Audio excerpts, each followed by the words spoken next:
Super boys of Malegaon కొత్త Hindi cinema మన శుక్రవారం ఫిబ్రవరి 27న రిలీజ్ అయింది థియేటర్స్లో. సినిమా చూడడానికి కారణం ఈ సినిమా దర్శకురాలు రీమా కాక్తి. ఇంతకుముందు ఈమె కొన్ని సినిమాలు డైరెక్ట్ చేసింది. అంటే మనకున్న అతి కొద్ది మంది మహిళా దర్శకురాల్లో హిందీలో ఈమె ఒకటి. మన జోయా అఖ్తర్తో పాటు ఈమె కూడా చాలా సినిమాలు కలిసి స్టోరీ స్క్రీన్ ప్లే రాసుకున్నారు. కొన్ని సినిమాలు చెప్పాలంటే ఈమె అసిస్టెంట్ డైరెక్టర్గా లగాన్కి, దిల్ చాతాకి పనిచేసింది. తర్వాత స్టోరీ స్క్రీన్ ప్లే ఇచ్చిన సినిమాలు జిందగీ నా మిలేగి దోబారా ఇలాంటి సినిమాలు ఉన్నాయి. డైరెక్టర్గా హనీమూన్ ట్రావెల్స్ ప్రైవేట్ లిమిటెడ్ అని, తర్వాత అమెరికాతో తలాష్ అనేసి, అక్షయ్ కుమార్తో గోల్డ్ అనేసి, రీసెంట్గా ఒక ఓటీటీ వెబ్ సిరీస్ దహాడ్ అని తీసింది. ఇప్పుడు ఈ cinema super boys of Malegaon. Cinema చూస్తే 2.5 గంటలు ఉంది సినిమా. అంటే మాలెగావ్ అనే ఊరు ఉంది బొంబాయిలో, నిజంగానే ఊరు ఉంది. అక్కడ 1997లో జరిగినట్టు చూపించారు స్టోరీ. 97లో కొద్దిసేపు, 2004లో కొద్దిసేపు, 2010లో ఇంకొంచెం సేపు, అలా 3 పార్ట్స్గా ఉంటుంది సినిమా.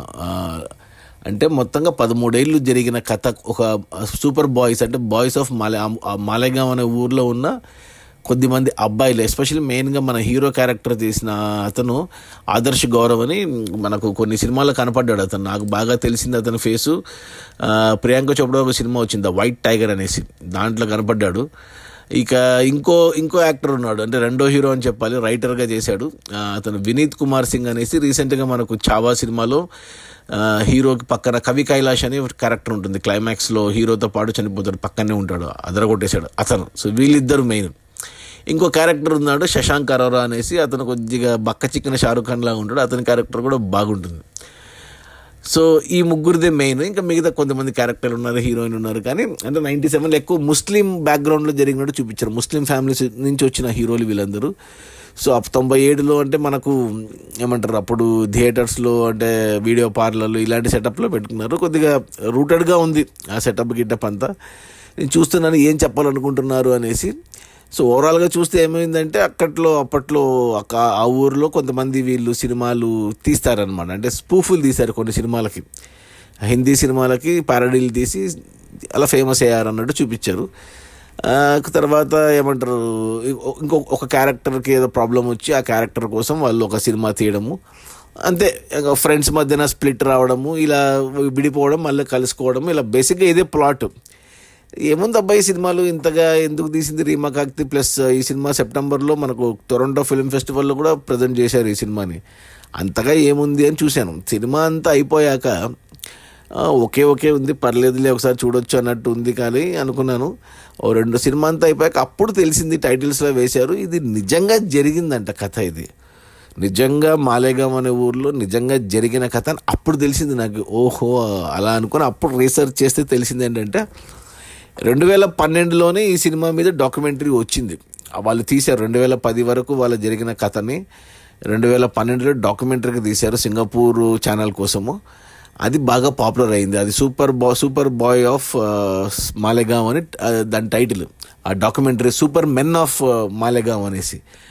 సో నిజంగా జరిగింది కాబట్టి దాన్ని ఇప్పుడు సినిమాగా మళ్ళీ తీశారు, సూపర్ బాయ్స్ ఆఫ్ మాలెగావ్ అనేసి. అప్పుడు అర్థమైంది, ఓహో నిజంగా జరిగిన కథ.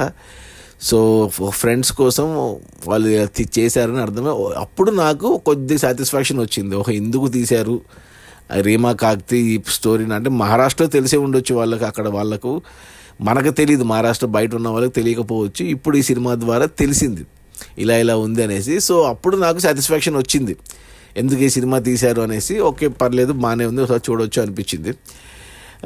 బట్ ఫ్యామిలీతో చూడొచ్చు అంటే చూడొచ్చు, 1-2 సార్లు. ఒకసారి ఏదో లిప్ లాక్ కూడా కాదు, జస్ట్ అలా కిస్ లాంటిది ఒకటి ఉంది, అది ఒక్కటే ప్రాబ్లం. లేకపోతే ఫ్యామిలీస్తో కూడా చూడొచ్చు. బట్ ఇంకా అవన్నీ అవాయిడ్ చేయొచ్చు. థియేటర్లో కాబట్టి వెళ్ళిపోతుంది. ఓటీటీకి వస్తే కూడా గుర్తుపెట్టుకోండి ఇది. నా రేటింగ్ వచ్చి 2 out of 5 ఓకే అంటాను. నాకు మరి అంతకంటే ఎక్సైట్మెంట్ లేదు. అంటే ఇలాంటి సినిమాలు మనం చాలా చూసాం. మనము రీసెంట్గా మనకు సినిమా బండి అని ఒక సినిమా వచ్చింది మనకు తెలుగులో కూడా ఓటీటీలో. ఇలాంటిదే, అంటే ఊర్లో వాళ్ళని పెట్టి సినిమా తీయడం అనేది మనకు కొత్త ఏం కాదు, ఈ మధ్య బాగా చూస్తున్నాం కాబట్టి నాకు అంత ఎక్సైట్మెంట్ అనిపించలేదు. అదర్వైజ్ ఏమంటే సినిమా నిజంగా జరిగింది అని లాస్ట్లో తెలిసింది కాబట్టి ఓహో అనిపించింది. అది కానీ తెలియకపోయింటే ఏం సినిమా అనిపించేది నాకు. సో నిజమైన కథ కాబట్టి, నిజంగా డాక్యుమెంటరీ కూడా ఉంది కాబట్టి, దాన్ని సినిమాగా తీశారు కాబట్టి 2 రేటింగ్ ఇస్తున్నాను. ఓకే అంటాను. ఎవరైనా చూడాలనుకుంటే చూసేయచ్చు. అది ఈ super boys of Malegaon real story. నా రేటింగ్ వచ్చి 2/5. ఒకసారి చూసేయచ్చు రీమా కాక్తి కోసం. అంటే పెద్ద గొప్ప గ్రేట్ ఏం కాదు కానీ రియల్ స్టోరీ అదొక్కటే. Okay, bye.